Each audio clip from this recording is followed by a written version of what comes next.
Good morning my dear students. उम्मीद है आप लोग सभी ठीक ठाक हो, अच्छे हो।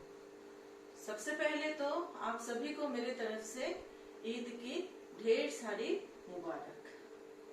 आज हम अपना टॉपिक जो पिछले क्लास में हमने जो स्टार्ट किया था, संज्ञा ग्रामर पार्ट से था, उसका सिर्फ हमने डेफिनेशन, उसका परिभाषा जो है हमने सिर्फ समझा। आज हम संज्ञा के भेद के बारे में हम लोग समझेंगे। ठीक है, तो अच्छे से इस वीडियो को ध्यान से सुनना, समझने की कोशिश करना। उम्मीद है आप लोगों को समझ में आएगा। जिस तरह से मैं आप लोगों को समझाऊंगी, उम्मीद है आप लोग इजीली उसको समझ पाओगे। तो चलिए शुरू करते हैं आज का Hindi online classes. Second chapter बुद्धिमान मेमना का संज्ञा का टॉपिक हमने पिछले क्लास में शुरू किया था। पिछले क्लास में हमने क्या समझा था? संज्ञा क्या है? संज्ञा उसे कहते हैं जो व्यक्ति, वस्तु, स्थान आदि का बोध कराता हो। उनके नाम, व्यक्ति, वस्तु, स्थान, इनके नामों का जो बोध कराता हो उसे हम संज्ञा कहते हैं। ठीक है, संज्ञा के भेद हम लोग आज समझेंगे। तो मैंने यहाँ लिख दिया है संज्ञा के भेद।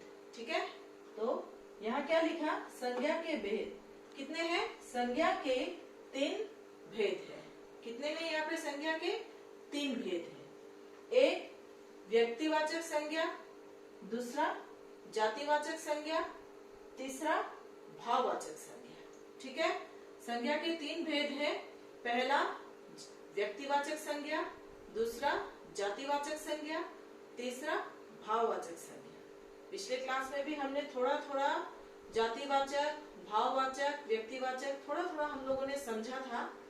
आज हम लोग उसको डिटेल्स में अच्छी तरह से हम लोग समझेंगे। व्यक्तिवाचक संज्ञा किसे कहते हैं? हम कैसे समझेंगे कि व्यक्तिवाचक संज्ञा क्या है? व्यक्तिवाचक संज्ञा उसे कहते हैं जो किसी विशेष व्यक्ति, ठीक है, किसी विशेष व्यक्ति के बारे में जानकारी, किसी विशेष व्यक्ति के बारे में हमें बोध कराता हो। जैसे मैंने यहाँ लिख दिया चंद्रशेखर आजाद, रानी लक्ष्मीबाई, कुतुब मीनार आदि। और भी है महात्मा गांधी, इंदिरा गांधी, इसके बाद और ये क्या बोलते हैं, कुतुब मीनार, इसके बाद चंद्रशेखर आजाद, फिर रानी लक्ष्मीबाई। ये सब क्या है? हम लोग विशेष व्यक्ति, बहुत ही इंपॉर्टेंट, बहुत ही खास व्यक्ति के नाम से ही हम जानते हैं। ठीक है, तो व्यक्तिवाचक संज्ञा मतलब किसी विशेष व्यक्ति का बोध कराने वाले शब्द को, कराने वाले को बोध जो कराता हो उसे हम व्यक्तिवाचक संज्ञा कहते हैं। यहाँ पे मैंने उदाहरण के तौर से लिख दिया, आपकी किताब में भी है।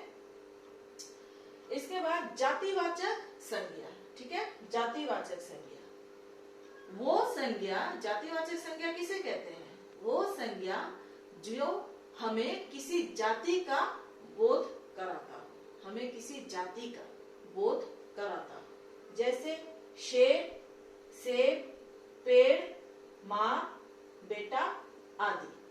ठीक है, जातिवाचक संज्ञा मतलब जिससे वह संज्ञा शब्द जो हमें किसी के जाति के बारे में पता चलता हो। ठीक है, इसे हम स्थानवाचक में भी हम लोग इंक्लूड कर सकते हैं। ठीक है, इसके बाद भाववाचक संज्ञा।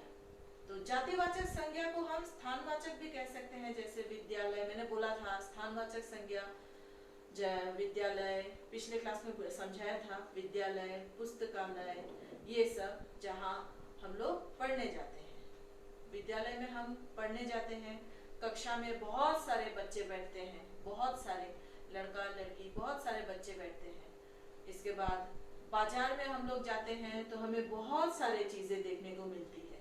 फल भी मिलता है, फल भी कई तरह के, ठीक है, कई तरह के फल हमें देखने को मिलता है। इसके बाद हम लोग अगर जंगल में जाते हैं, जंगल भी स्थानवाचक में आता है। अगर वहां पे हम जाते हैं तो तरह तरह के पेड़ पौधे हमें दिखने को मिलते हैं। तो ये सब जो है, ये सब जो शब्द होते हैं, ये सब जातिवाचक में आते हैं। ठीक है, इसके बाद भाववाचक संज्ञा। मैंने आप लोगों को पिछले क्लास में भी समझाया था। भाववाचक क्या किसे कहते हैं? भाव मतलब अपने अंदर के जो भाव है उसे प्रकट करना। वे शब्द, वे संज्ञा शब्द जो हमें किसी के भाव को प्रकट करता है, किसी के भाव का बोध कराता है। ठीक है, कौन कहाँ पे किस तरह से बात कर रहा है हम लोग देखेंगे, तभी हमें पता चलेगा कि वो खुश है कि दुख है। ठीक है, जैसे यहाँ पे बुढ़ापा, क्रोध, बुराई, खुशी आदि। ठीक है, बुढ़ापा भाववाचक में आता है, क्रोध भाववाचक में आता है, बुराई किसी का बुराई करना, किसी का अच्छाई करना, यानी कि किसी का अच्छाई, किसी के अच्छाई के बारे में गुण गाना, किसी के बुराई को चर्चा करना, ये सब भी जो है गुणों में आता है। गुण, अवगुण, बुराई करना अवगुण और अच्छाई का कहना ये सब अच्छे गुणों में आता है। इसके बाद खुशी, ये भी एक गुण होता है। ठीक है, खुश रहना, हमेशा खुश रहना, ये भी गुणों में आता है। और बुढ़ापा, इसके बाद क्रोध।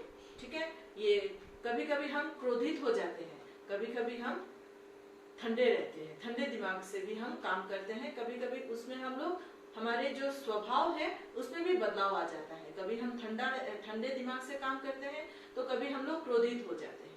ये सब जो शब्द हैं ये सब भाववाचक संज्ञा में आते हैं। ठीक है, भाव प्रकट करना, किसी के स्वभाव के बारे में पता होना, किसी के गुणों के बारे में पता होना, कौन खुश है, कौन दुख है, कौन रो रहा है, कौन हंस रहा है, ये सब जो है भाव ही प्रकट करता है। हम अपने अंदर के भावों को उसी के माध्यम से हम लोग प्रकट करते हैं, हंसकर, रोकर, बोलकर। ठीक है, तो आज हमने संज्ञा के भेद समझा। व्यक्तिवाचक क्या होता है? विशेष व्यक्ति के बारे में जानकारी प्राप्त होना।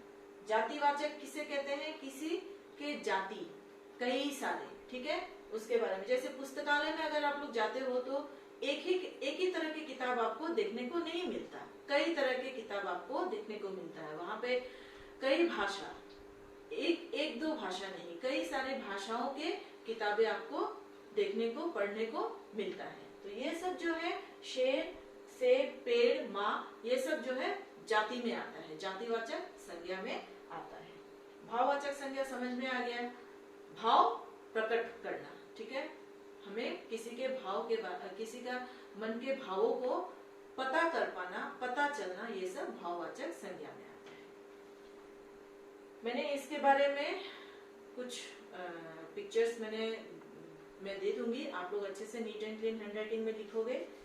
इसके बाद कुछ बुक एक्सरसाइज मैंने कर दिया है, आप लोग सिर्फ उसे बुक में ही करोगे। ठीक है, संज्ञा के भेद क्या क्या है, तीन तरह के भेद हैं, क्या क्या भेद है वो सब आप लोग कॉपी में लिखोगे, और जो बुक एक्सरसाइज है वो आप लोग वर्ड बुक में ही करोगे, उसे कॉपी में करने की जरूरत नहीं है।